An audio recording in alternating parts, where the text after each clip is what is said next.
আরে গিন্নি, সেই কখন থেকে মুড়ি বাড়ছো, এখনো কি মুড়ি বাড়া হয়নি তোমার? এহ, বলি মুড়ি কি বাদ দিয়ে বেরিয়ে যাচ্ছে নাকি, তাই তোমাকে মুড়ি দেবো?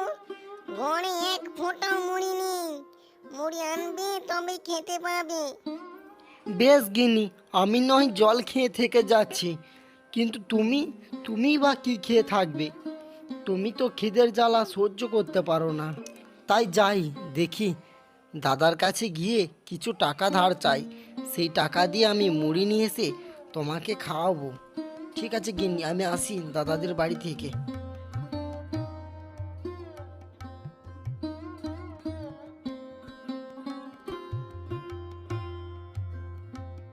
দাদা, ও বড়দা, বলছি বাড়িতে আছো? দাদা, ও বৌদি। মনোজা, এই ভোর কিন্তু ভোরবেলায় আবার কে ডাকছে গো তোমাকে? আহা গিন্নি, এটা আমার ভাইয়ের রামের গলা গো। হয়তো কোনো বিপদে পড়েছে, সেই জন্যই আমার কাছে এসেছে গো। সে তোমার ভাই আসুক খুদি, 1 টাকাও যেন ধার দেওয়া না হয়, এ আমি বলে দিলাম। আর তুমি যদি ধার দিয়েছো, তো তোমার একদিন কি আমার একদিন কি, হ্যাঁ বলে দিলাম। বলছি দাদা, কিছু কথা বলা ছিল। হ্যাঁ রে রাম, আমি বুঝতে পেরেছি তোর কি কথা বলার ছিল। তোর টাকার দরকার তাই না? কিন্তু ভাই রাম, আমি যে এখন তোকে 1 টাকাও দিতে পারবো না। তোর বৌদির যে প্রচুর অসুস্থ, তার পেছনে আমাকে অনেক টাকা ভাঙতে হচ্ছে। তাই তোকে আমি এখন 1 টাকাও দিতে পারবো না ভাই। টাকা দেওয়ার মতো তো একজনই ছিল, সে দাদাও না করে দিল। তাহলে এখন আমি টাকাই বা কোথা পাবো? আর গিন্নির জন্য মুড়ি বা কি করে কিনে নিয়ে যাব বাজার থেকে? হায় হায় রে, এ কি দুর্ভাগ্য এলো আমার জীবনে। যাই, বরঞ্চ বাড়ি ফিরে যাই, এইখানে আর সময় নষ্ট করে কোনো লাভ নেই। সেই সকাল থেকে দিয়েছি, এখনো বাড়ি ফেরার কথা নেই। আসুক একবার, আজ ওর একদিন কি আমার একদিন কি। আরে আরে আরে আরে, কত সুন্দর একটা পাখি! এই পাখি তো আমি বাপের জন্মেও দেখিনি। আরে আমাদের উঠোনে এসে বসেছে। হা হা, হুস হুস হুস, হা হুস। আরে পাখিটা তো যাচ্ছেও না, কত সুন্দর পাখিটা! আমাকে তাড়িয়ে দেবেন না মা, আমাকে তাড়িয়ে দেবেন না। ও মা গো, এই পাখি আমার কথা বলছে যে। হ্যাঁ মা, আমাকে চারটি কিছু খেতে দেবে মা তুমি? এই প্রথমবার আমাকে কেউ মা বলে ডাকলো গো। কিন্তু তুমি যে খেতে চাইছো, কিন্তু আমাদের বাড়িতে যে তেমন কিছু খাবার নেই। চাটি চাল পড়ে আছে, তুমি খাবে কি? তাহলে আমি এনে দিচ্ছি। তাই এনে দিন মা, আমি 3 দিন ধরে কিছু খাইনি। এই নাও পাখি, তুমি এই চালগুলো নাও, নিয়ে খেয়ে নাও। আহারে, বেচারি পাখি কতদিন খায়নি, কি মিষ্টি দেখতে পাখিটা। ধন্যবাদ মা তোমাকে, আমাকে খাবার দেওয়ার জন্য তোমাকে অসংখ্য ধন্যবাদ। কিন্তু পাখি, তুমি কিভাবে কথা বলতে পারছো? আমি তো যত শুনেছি কোনো পাখি কথা বলতে পারে না। আমি কথা বলতে পারি মা, আমাকে বাড়ি নিয়ে চলো। হায় হায় রে, আমি কি বলে যে ঘরে ঢুকবো? গিন্নি, ও গিন্নি। বলছি কি হয়েছে কি, এত চিল্লাচ্ছ কেন? আরে আরে আরে, গিন্নির মুখে এত হাসি বা কেন? গিন্নি তো কিছুক্ষণ না খেয়ে থাকলে রাগে গম্ভীর হয়ে থাকে মুখটা। এত হাসি খুশি রয়েছে, কি ব্যাপার? দেখতে হবে তো। বলছি বাইরে দাঁড়িয়ে থাকবে না ঘরে ভেতরকে আসবে? বলছি গিন্নি, তুমি এত খুশি কেন গো? একবার বাড়ির ভেতরে এসে তো দেখো, তোমারও মনটা খুশিতে ভরে যাবে। আরে আরে, এই পাখিটা আবার কোথা থেকে এলো? এই পাখিটা আমাদের বাড়ির সামনে ছিল, জানো? এই পাখিটা কথা বলতে পারে। হা হা গিন্নি, সত্যি খিদেতে তোমার মাথাটাও খারাপ হয়ে গেছে গো। না গো বাবা, আমি সত্যি কথা বলতে পারি। এই এই এই এই, কে কথা বললো, কে কথা বললো? এইবার হলো বিশ্বাস, আমার কথাটা বিশ্বাস করছিলে না যে কথা বলতে পারে। আরে গিন্নি, আমাদের দুজনের তো খাবার জুটছে না, আবার তুমি এই পাখিটাকে নিয়ে এলে, এর খাবার আমরা কোথা থেকেই পাবো বলো? এইসব নিয়ে চিন্তা করতে হবে না বাবা তোমাকে। আমি আমার খাবার এবং তোমাদের খাবারের ব্যবস্থা ঠিক করে দেব আমি একটা। বলি তুমি তো পাখি গো, তুমি কিভাবে আমাদের খাবার ব্যবস্থা করবে বলো তো? আমি বনে থেকে অনেক ফল পেড়ে নিয়ে আসবো তোমাদের জন্য। সেই ফলগুলো তোমরা বাজারে বেচে টাকা নিয়ে আসবে। তা তুমি ঠিকই বলেছো, এখন মানুষের ফলের চাহিদাও খুব বেশি। তুমি যদি আমাদের ফল এনে দিতে পারো তাহলে কিন্তু আমাদের খুব উপকার হয় গো। বেশ, আজকে তোমরা ঘুমিয়ে পড়ো, আমি ভোরবেলাতে তোমাদের জন্য ফল পেড়ে নিয়ে আসবো।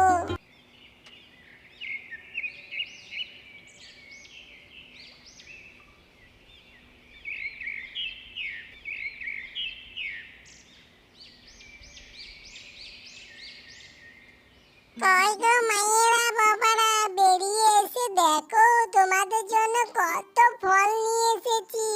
আরে আরে আরে গিন্নি, এ পাখি তো সত্যি উপকারী পাখি, কত ফল নিয়ে এসেছে দেখো গিন্নি, বাইরে এসে দেখো। ও মা গো, কত ফল নিয়ে এসেছে গো! এত ফল আমি বাপের জন্মেও দেখিনি। বেশ বেশ গিন্নি, তুমি এই পাখিটাকে বাড়িতে নিয়ে যাও, আমি বরঞ্চ এই ফলগুলোকে বাজারে বিচে আসি। অনেক পয়সা হবে।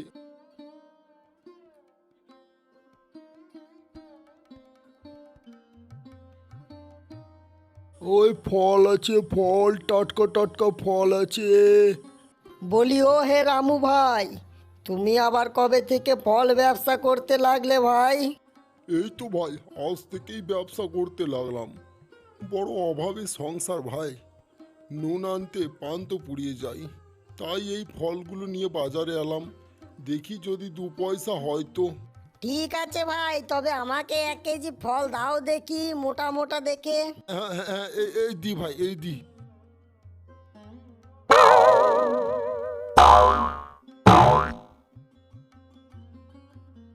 আহা, ভগবানের কৃপায় আজকে চাটি টাকার মুখ দেখলাম। এই টাকা দিয়ে গিন্নির জন্য একটা বড় দেখে ইলিশ মাছ কিনে নিয়ে যাই। আহা, আজকে জমিয়ে রান্না করে খাবো। কই গো পচা দাদা, তোমার কাছে আজকে সব থেকে বড় দেখে যে ইলিশটা আছে সেইটা দাও দেখি। কি গো রামুদা, আজকে ইলিশ মাছ খাবে? কোন দিকে সূর্য উঠলো? বাপের জন্মেও তো চুনোপুঁটি মাছ ছাড়া ইলিশ মাছ কখনো খাওনি, তা আজকে হঠাৎ কি মনে করে? সবই ওই পাখিটার জন্য গো, সবই ওই পাখিটার জন্য। আহা, কি সব বলছো রামুদা, তোমার মাথা ছাতা কি খারাপ হয়ে গেল? না গো না, আমার এখন প্রচুর কাজ আছে, তাড়াতাড়ি বাড়ি যাই। পাখিটা যদি এইভাবে প্রত্যেক দিন আমাকে ফল এনে দেয় তাহলে আমি রাতারাতি বড়লোক হয়ে যাব যে। আহা হা। গিন্নি, ও গিন্নি, কই গো দরজাটা খোলো, দেখো তোমার জন্য কত কি নিয়ে এসেছি। ও বাবা গো, এত বড় ইলিশ মাছ তুমি কোথায় পেলে? আর এত হাট বাজার করে নিয়ে এসছো তুমি, পয়সাই বা কোথা পেলে এত? আরে গিন্নি, ধরো ধরো, সবই ওই পাখিটার জন্য গো, সবই ওই পাখিটার জন্য। পাখিটা যে ফলগুলো এনে দিয়েছিল ওই ফলগুলো বাজারে বিক্রি করে আমি প্রচুর টাকা ইনকাম করেছি গো। ও মা, তাই নাকি গো? হ্যাঁ গো, তবে আর বলছি কি গিন্নি, তবে এই পাখিটাকে কিন্তু ভালোভাবে রাখতে হবে। এই পাখিটা যেন আমাদের হাত ফসকে না পালিয়ে যায়, নয়তো সব শেষ হয়ে যাবে। ও নিয়ে টেনশন করো না, পাখিটা খুবই ভালো গো, ও আমাকে ছেড়ে কোথাও যাবে না, আমাকে নিজের মায়ের মতো করে ভালোবাসে ও। বেশ বেশ গিন্নি, তুমি গিয়ে রান্নাটা চাপাও।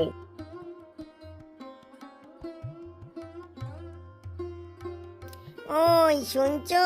কই গো, কম্বল কম্মের মতো ঘুমাও, আর ওইদিকে তোমার ভাই ইলিশ মাছ এনে খাচ্ছে, বলছি উঠবে নাকি মাথায় ঢালবো এক বালতি জল? বলি হয়েছেটা কি, তাই ঘুমটাকে ভাঙিন দিলে আমার?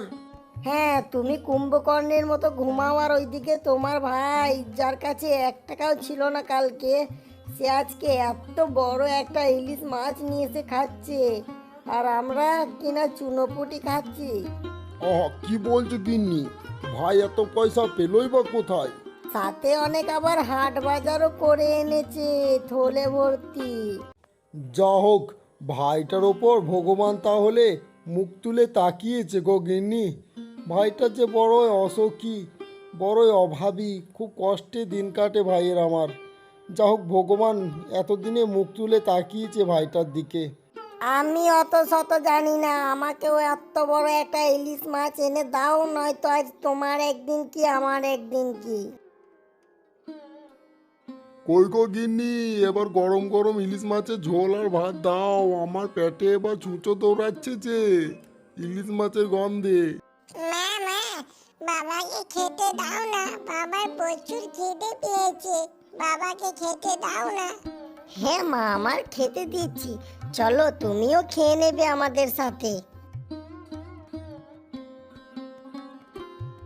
কালকে আমি তোমাদেরকে আরো ফল এনে দেবো বনে থেকে, প্রচুর ফল নিয়ে আসবো কালকে বনে আমি।